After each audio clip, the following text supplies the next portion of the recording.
quiero hablar justamente de la vocación del servicio. La vocación de servicio es algo que no abunda, no es tan abundante, ¿no?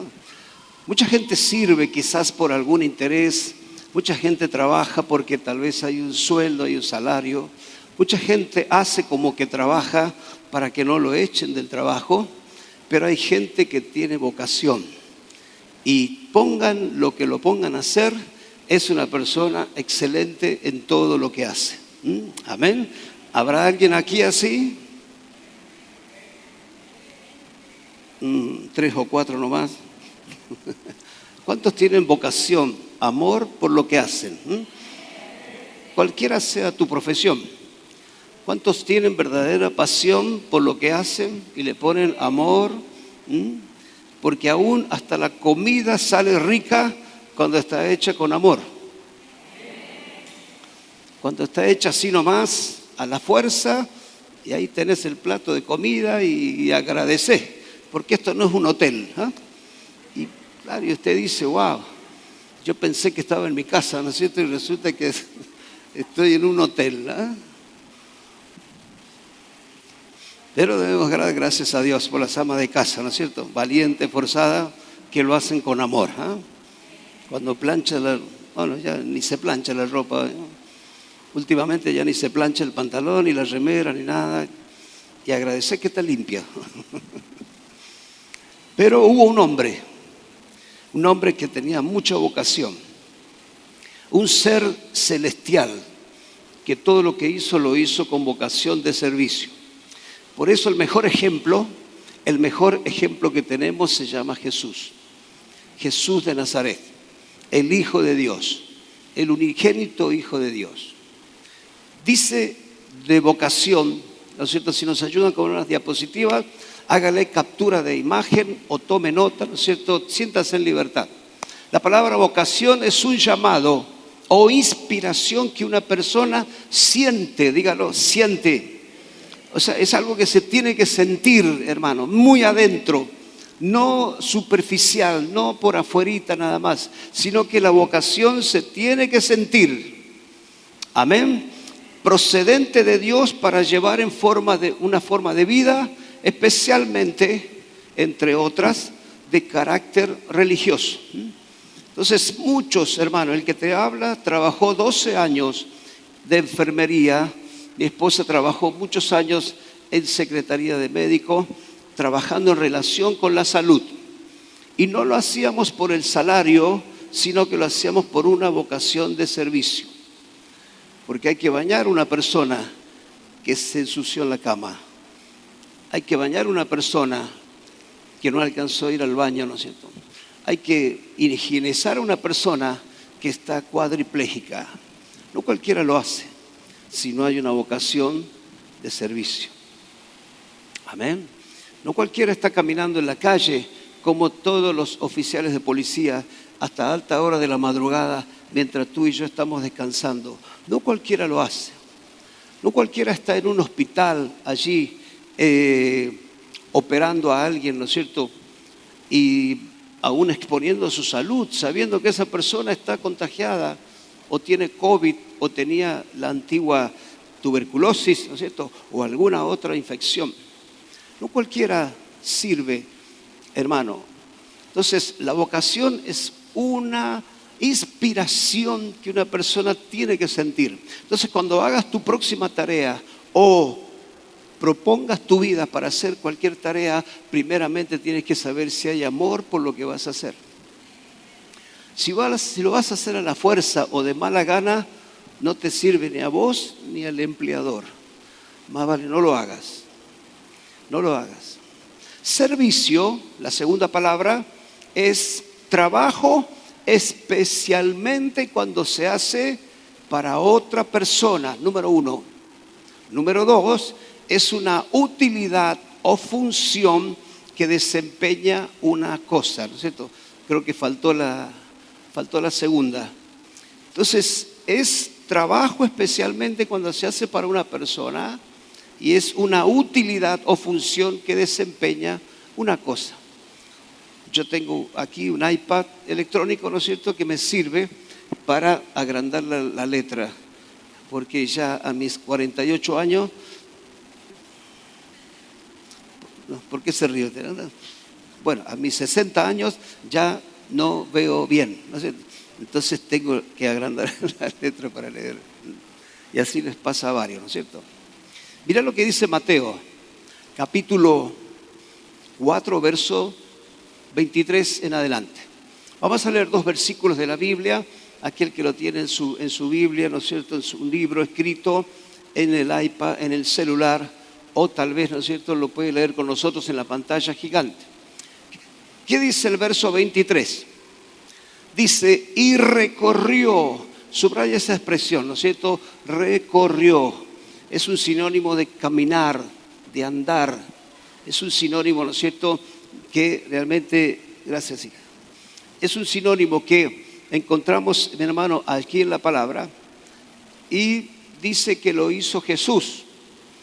¿Y dónde transitó Jesús? En toda Galilea, diga toda, fuerte, toda Galilea.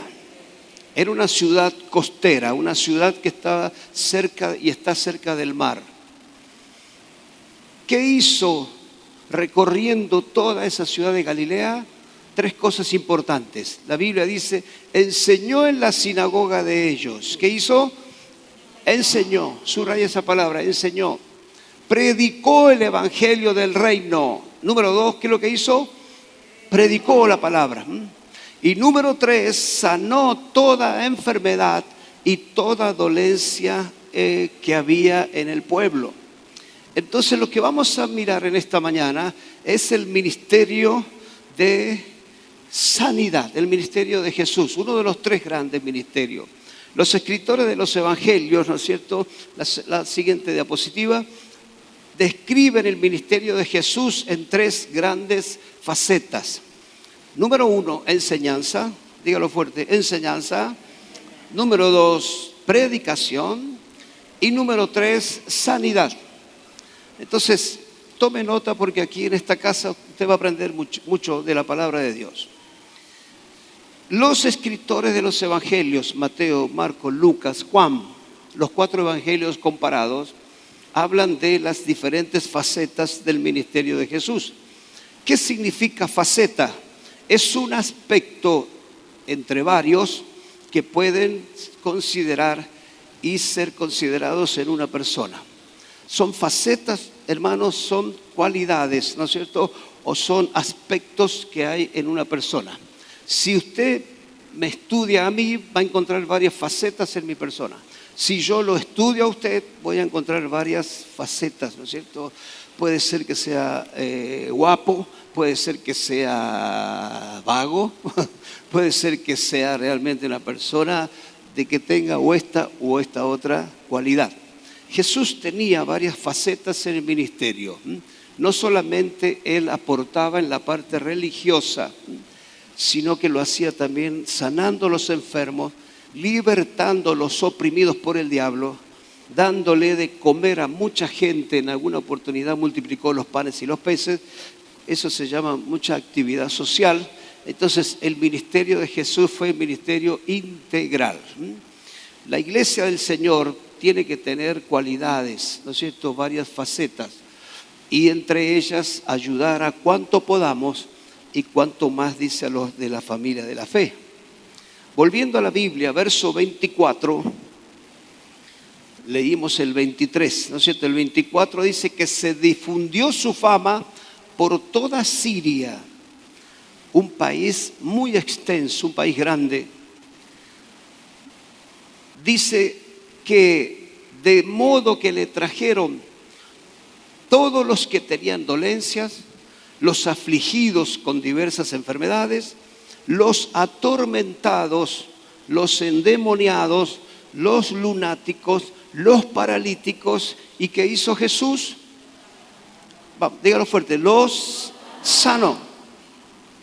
¿Qué hizo el Señor? Los sanó. En ningún momento Él se paró de manera religiosa diciendo, si estás en comunión con Dios, te sano. Si estás en comunión con Dios, participas de la Santa Cena, ¿no es cierto?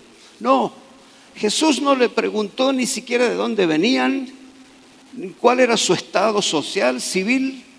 Él lo que hizo fue hacer su trabajo, porque tenía realmente, hermano, una vocación de servicio. ¿Qué tenía Jesús? Dígalo fuerte, vocación de servicio.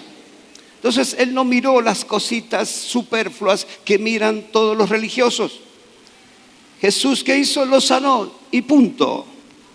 Y entre ellos habían lunáticos, enfermos, atormentados, endemoniados. Él no hizo derivación. Usted vaya al psicólogo, usted vaya al psiquiatra, usted vaya a aquel. No, Él no hizo un centro de derivación. Él lo que hizo fue servir a la gente, sanarlos, libertarlos, hermanos, porque sabía que realmente esa gente necesitaba el toque glorioso de Dios.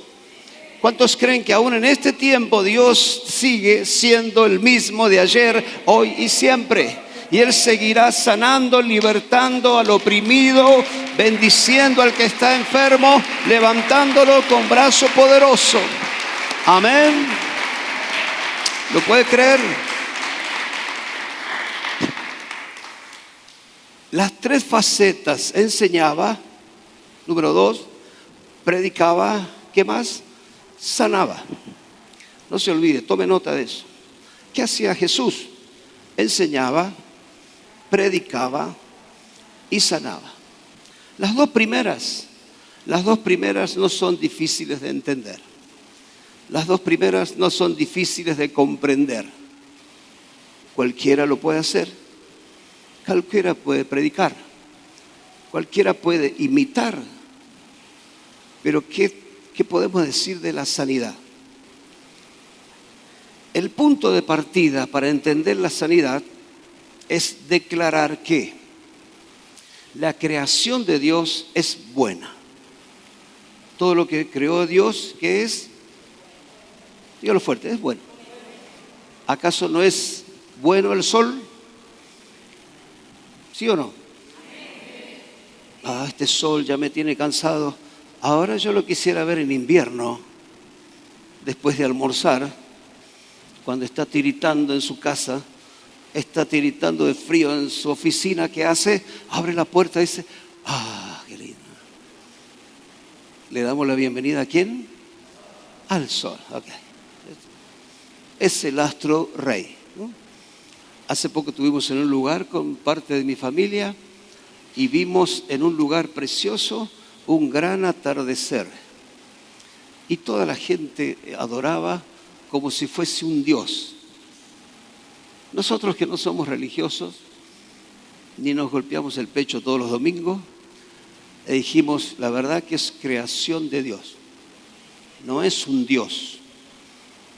Muchos adoran al sol.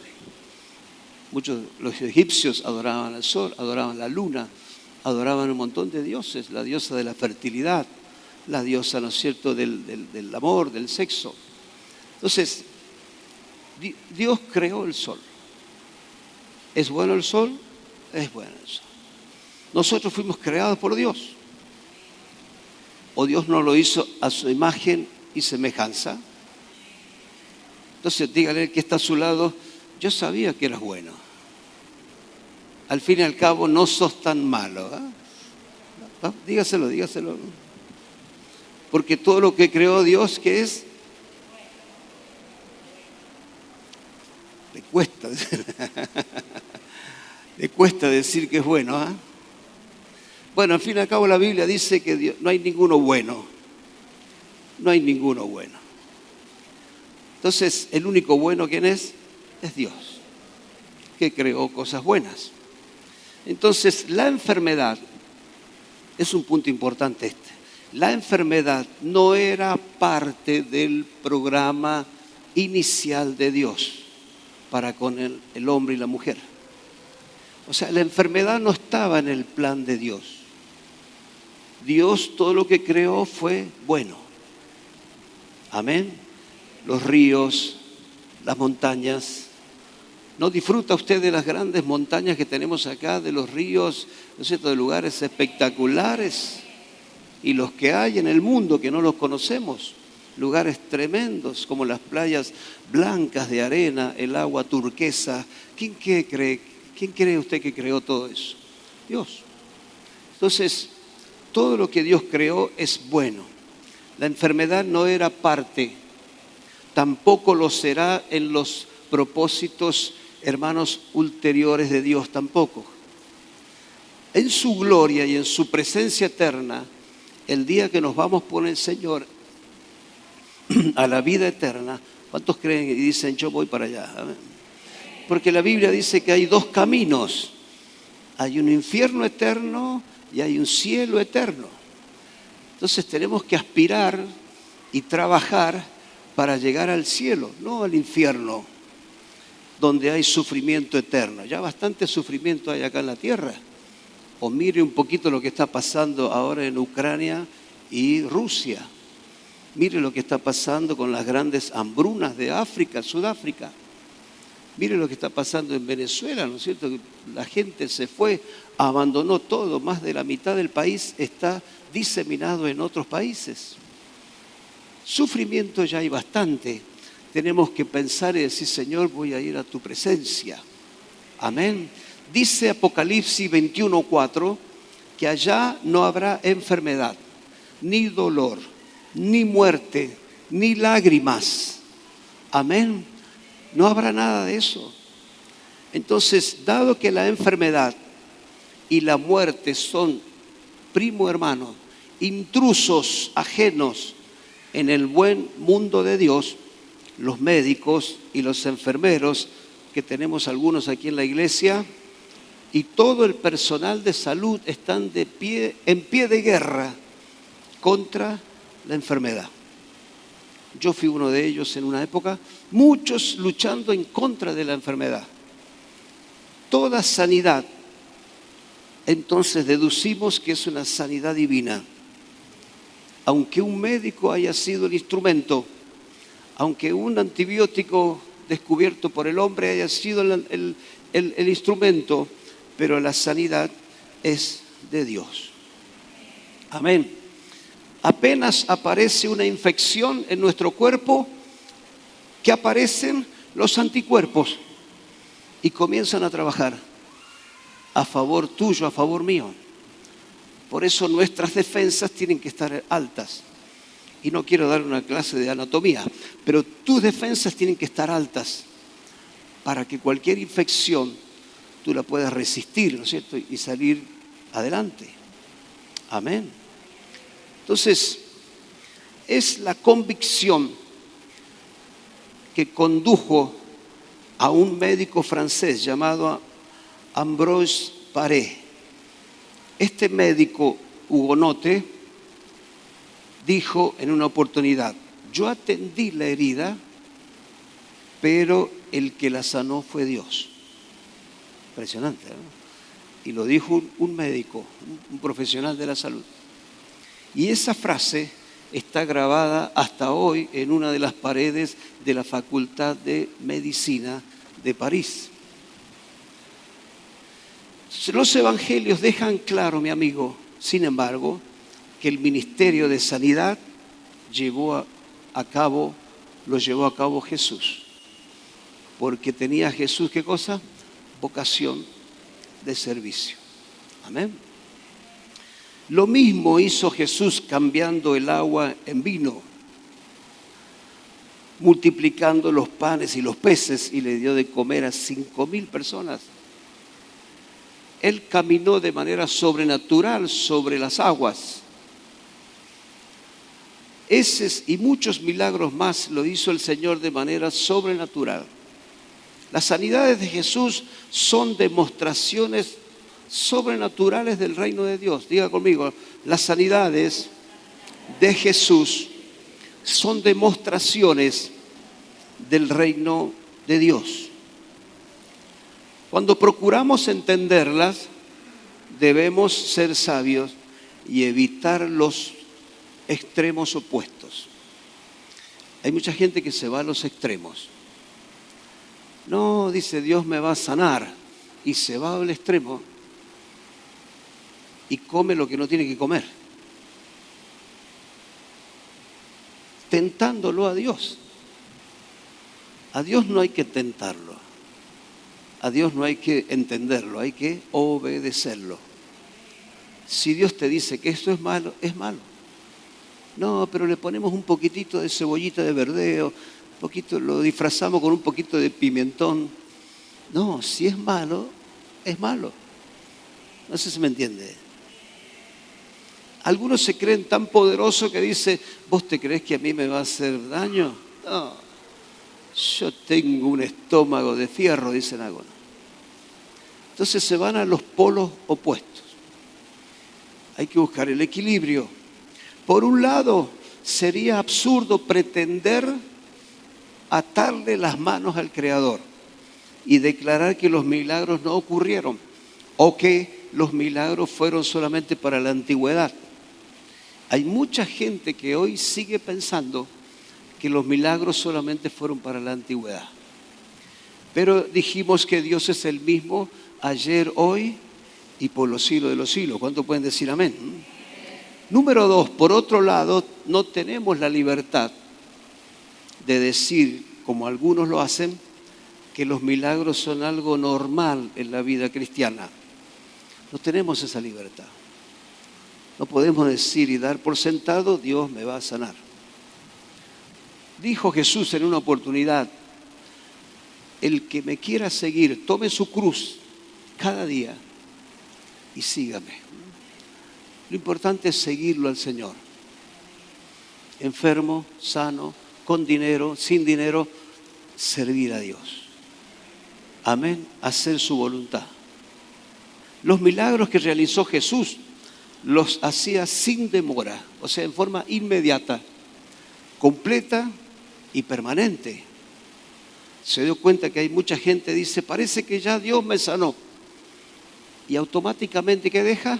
Todo el tratamiento. El médico está esperando en su consultorio diciendo, bueno, póngale Panchita.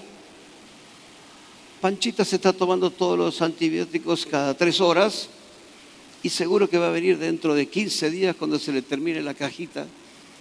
Y resulta que Panchita llega el día 10, antes del 15. Y dice, doctor, vengo peor que antes. ¿Cómo puede ser? A ver, saca la lengua. Lo primero que hacen, mira, toma la temperatura, signos vitales, y le dice, ¿tomaste el antibiótico? Sí, lo damos por seguro. ¿Tomaste todo?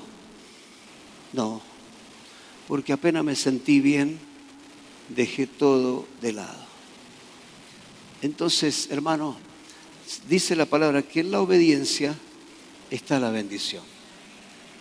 Hay personas que en vez de ir a una sanidad completa, volvieron otra vez a enfermarse, a punto de perder la vida, a punto de morir. Entonces Jesús, cuando hace un milagro, lo hace completo, permanente.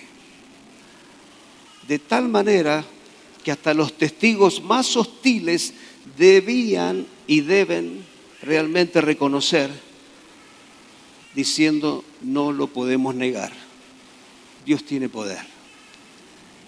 El que te habla tuvo un infarto hace 12 años, 13 más o menos.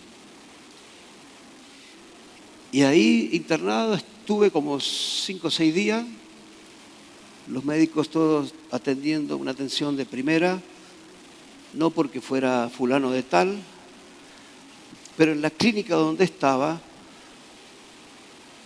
mucha gente de la iglesia coparon ese sanatorio en la calle Rivadavia y lo que se escuchaba era solamente un murmullo, mucha gente orando a Dios, porque su pastor estaba ahí luchando entre la vida y la muerte. Muchos amigos de otras naciones se unieron en cadena de oración. Amigos de varios países, Estados Unidos, Puerto Rico, Dominicana, de varios países de España, orando intensamente por mi vida. salí rápidamente, entré un jueves, el día martes me estaban dando el alta para irme a casa. Cuando hice la convalecencia, sigo sosteniendo que en la obediencia está la bendición. El médico dijo, no vayas a dar misa. Y no di misa. 60 días de reposo. 60 días de reposo.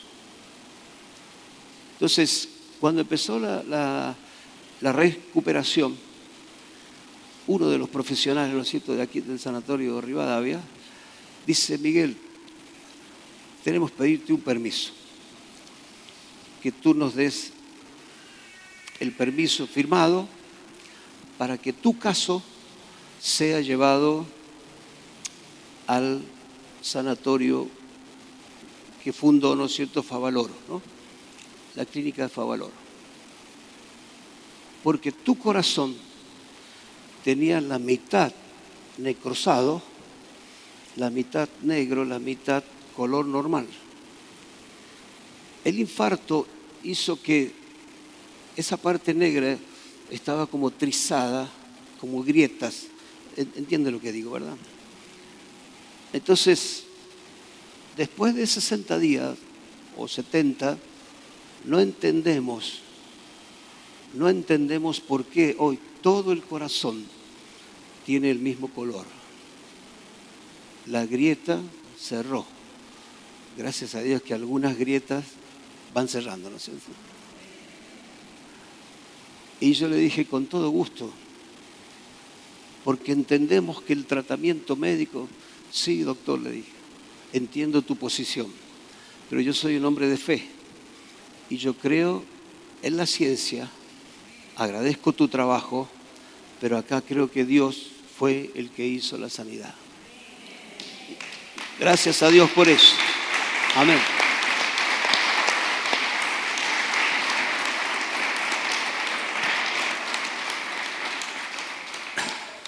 Han pasado varios años, tengo que adelgazar 5 kilos más todavía, pero hay que cuidarse. Dimos gracias a Dios en ese momento.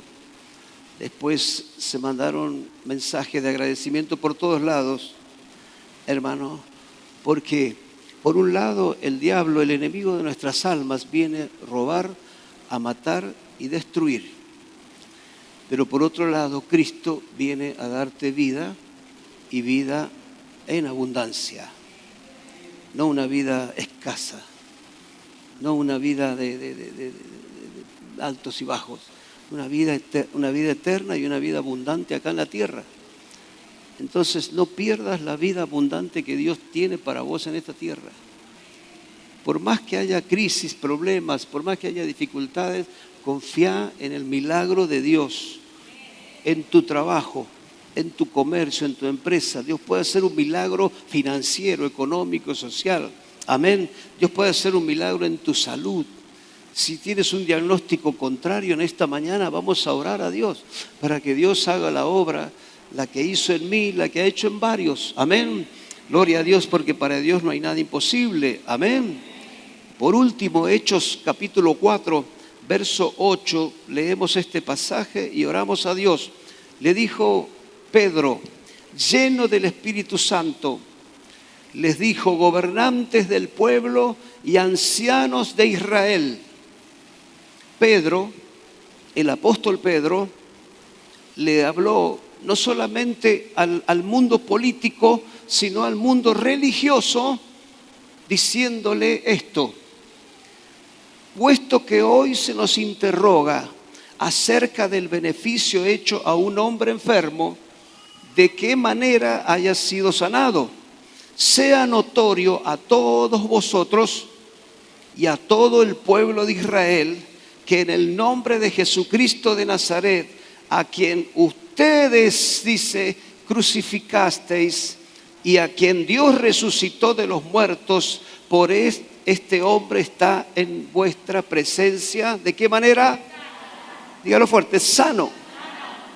Mire, hermano, en ese tiempo había que tener lo que hay que tener bien puesto para pararse frente a los políticos y delante de todos los religiosos para decirles: ¿sabe quién lo sanó a este hombre? El mismo que ustedes llevaron a la cruz, el mismo que ustedes crucificaron. Ustedes consintieron en que este hombre que hace tanto favor a la gente muriera de una manera tan ridícula en una cruz. Había que tener, hermanos, mucha autoridad para pararse. Y es más, Pedro era una persona del vulgo. No tenía un doctorado en teología, no tenía un doctorado en derecho, no tenía, hermano, ciencias políticas, licenciatura. Él era un pescador rústico, un pescador que tenía muy poquitas palabras de qué hablar. La gente se asombró no solamente por ver a un hombre enfermo que ahora estaba sano en el nombre de Jesucristo de Nazaret, sino que cuando lo escucharon hablar a Pedro, hermanos, se dieron cuenta que no era el pescador, el rústico, el de pocas palabras, sino que era un hombre lleno del Espíritu Santo de Dios. Dijo Pedro: este Jesús es la piedra reprobada por vosotros los edificadores, la cual ha venido a ser cabeza del ángulo, y en ningún otro, lo lee conmigo, vamos, en ningún otro hay salvación. Lo lee junto conmigo, vamos. Esta es una verdad absoluta, no relativa, absoluta. Dice: en ningún otro hay salvación, porque no hay otro nombre bajo el cielo dado a los hombres en el cual podamos ser salvos. O sea, no es el Gauchito Gil, no es el Buda, es Jesús. Es Jesús. Amén. El que salva a San Luis se llama Jesús. Es Jesús, hermano. Amén. Y esto lo dice en todas las versiones bíblicas que puede haber. Entonces, viendo el denuedo de Pedro y de Juan, y sabiendo que eran hombres sin letras del vulgo, se maravillaban y les reconocían que habían estado ¿con quién? ¿Con quién? Por eso es importante, mi hermano, cuando tú te congregas, no estás cerca de una religión, estás cerca de Jesús. Hace 38 años, cuando Noemí me invitó a la iglesia, vine por primera vez, como muchos en esta mañana, no entendía absolutamente nada, pero sí sentí que ese lugar era el que yo estaba buscando. Mucha gente está busca paz, busca tranquilidad, busca sosiego, busca tener un encuentro con Dios y lo busca en cualquier parte, menos donde tiene que estar. Entonces, cuando tú llegas a un lugar como este y sientes la presencia del Señor, te tienes que quedar ahí, porque es el lugar que Dios tenía reservado de antemano para vos. Yo cuando llegué estaba sentado en la primera fila acá. Yo me quería sentar al último, porque pensaba entre mí, termina la reunión y mientras algunos se dan vuelta, me tomo el buque. Por vergüenza, no sé, un montón de cosas. Pero Noemí era tan sabia, sigue siendo tan sabia. Me trajo del bracito, me dice: acá, mijito. ¿Y cómo decirle que no a una mujer? ¿Usted le dijo no alguna vez a la mujer? ¿Hay algún valiente acá que le dijo no a la mujer? Todos dijimos sí. Y yo sentí una especie de emoción, vergüenza, un montón de cosas. Pero cuando sentí el abrazo del pastor, era lo que yo necesitaba. El amor de un padre, porque yo tenía a mi padre en vida, pero era un padre ausente. Entonces Dios había preparado todo. ¿Cuántos creen que en esta mañana Dios preparó todo para que tú llegaras a la casa del Señor? Y para los que están por primera vez, ¿no es cierto?, la presentación de este hermoso bebé es solamente una excusa, porque Dios te trajo con un propósito especial. Y si hay problemas, si hay enfermedad en tu vida, créele a Dios. El mismo Dios que me sanó a mí, el mismo Dios que sanó de un cáncer a la pastora, el mismo Dios que sanó a varios aquí, te va a sanar también a ti. Amén, te va a sanar.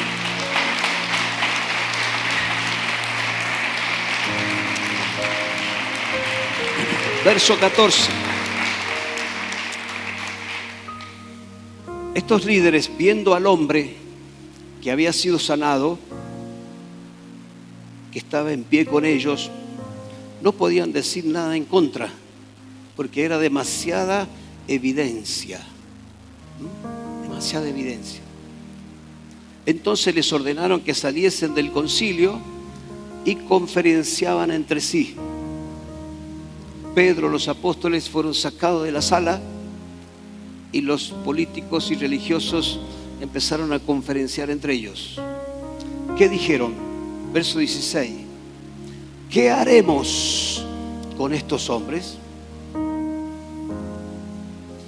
Porque de cierto señal manifiesta ha sido hecha por ellos, notoria a todos los que moran en Jerusalén, y no lo podemos negar. Ellos creían que tenían cierta autoridad para poner en tela de juicio la tarea de los apóstoles. Hay mucha gente que hoy se siente también en ese mismo estrado, creyendo que tiene una miserable cuota de poder para condenar a otro ser humano. Pero en esta mañana tenemos que dar gracias a Dios. Primero por haber escuchado esta palabra, luego porque Dios nos trajo. Y en esta mañana vamos a orar justamente pidiéndole al Dios de los milagros que Dios pueda hacer ese milagro que tú tanto estás anhelando. Con mi familia, hermanos, mis hijos aquí presentes, mi esposa, esperamos un milagro de Dios y creemos que Dios lo va a hacer. Y después de 31 años de servir a Dios en esta provincia y en este lugar, seguimos creyendo al Dios de los milagros.